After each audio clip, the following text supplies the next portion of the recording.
We have found CK to be value for money, reliable, and their after-sales services and maintenance is excellent. Regen waste take in co-mingled waste from the municipal councils both here in Northern Ireland and in some parts of Great Britain. We take in blue bin and also black bin waste.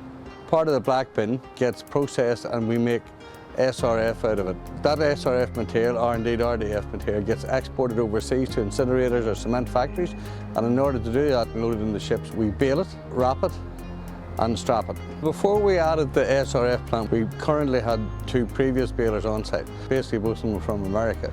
So in this case we decided to give our partners CK International, who we know or have known for a number of years, the opportunity to provide their baler. CK convinces that the balers that they had was right for our requirements.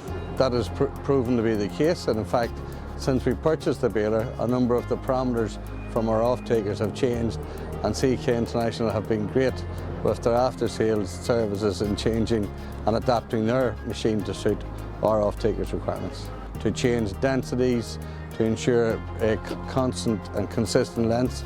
CK delivered the baler on time, as per our schedule, which was of paramount importance to us because we actually had a boat booked before we had the plant installed. We had no issues with the commission of it. CK are local to us, so they've been very amenable and quick to react when we have had issues.